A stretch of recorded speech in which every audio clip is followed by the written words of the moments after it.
Kasabay sa paglulunsad ng handwashing program ng Department of Health at ng pamahalaang lungsod ng Marikina para maiwasan ang iba't ibang uri ng sakit. Hugas kamay naman ng Department of Health hinggil sa umano'y hindi natapos na health facility project sa nasabing lungsod. Personal na tinungo ng opisyal ng DOH kasama ang ilang mamamahayag ang lugar na pagtatayuan sana ng health facility. Pawang poste, pundasyon na natatabunan ng damo ang tumambad sa kanila. Sa isang ambush interview sa DOH official, sinabi nito na nangihinayang siya dahil hindi natapos at nawala ang naturang proyekto. Foundation. Ito, foundation. So, mukhang may semento at may mga poste. Kaso nga lang po dahil natahiyan na kaya Tinubuan na. Nadiligan na ng ulan eh. So, natamo na na. Hindi na nakabalik yung itaas nung manananggal eh. Hindi nakalanding. So, parang bula, dumating na lang in 2022. And then nakita nyo na lang po, sir. Sagaa. Saka lang nakikitahan yung lupa. Yung unang lupa. Yung unang lupa, hindi pwede. Sabi nila, nung checklist nila, hindi pwede magtayo ng health center dito because of many reasons. Tapos, in-offer ito. Nung in-offer ito, malaki lupa, i-maximize daw yung lupa. Kaya nag-iba na naman yung project. Sayang, ano? Di ba sayang yung pera, no? Ay, ang foundation po kasi ng isang ganitong klaseng establishment, kinakailangan maayos yung ilalim. Maghuhukay sa ilalim. Kailangan maayos kasi 4 na palapag, 5 palapag yung itatayo nito.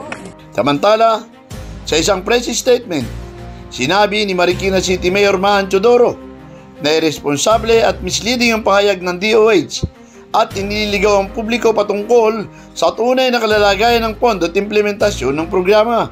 Ayon sa kanya, malinaw ang katotohanan ng pondong ibinigay ng DOH ay sapat lamang para sa unang bahagi ng proyekto, ang foundation at structural works, at natapos na ito ng buo ng lungsod ng Marikina. Mapanlin lang din umano at irresponsable na sabihing dapat ay natapos na ang buong pasilidad gamit lamang ang napakaliit na pondo. Idinagdag pa na sa kabila ng paulit-ulit na follow-ups ng lungsod, wala naman umanong karagdagang pondo na inilabas ang DOH para sa susunod na phase ng proyekto. Nilinaw din ni Teodoro na ang pagkakaantala ng proyekto ay hindi kasalanan ng lungsod, kundi resulta ng kabiguan ng DOH na maglaan ng buong pondo sa kabuuan ng pasilidad. Bagay na sinang-ayunan naman ni Dr. Mark Castro nang sinabi nito na wala sa LGU ng Marikina ang problema kundi nasa DOH dahil hindi naman umano na pondohan ulit ang proyekto sa kabila ng paulit-ulit na request ng Marikina LGU. Meron pong mga letters na pinadala po sa DOH pero hindi po nila pinondohan ito. Kaya po ang LGU, wala pong pagkukulang dito. Pagkukulang po ng DOH. Nung mga 2024, nag-request po kami ng additional 180 million. Dahil po para po ma-complete yung ating ground floor, yung second floor, third at saka fourth. Kaya lang wala po namang naibigay na pondo ang ating department. Ang katotohanan po sa AIP nga po ng city, ni-request na po namin na ang city na ang magpopondo, naglaan po ang city ng 200 million para po makomplete lang itong proyekto.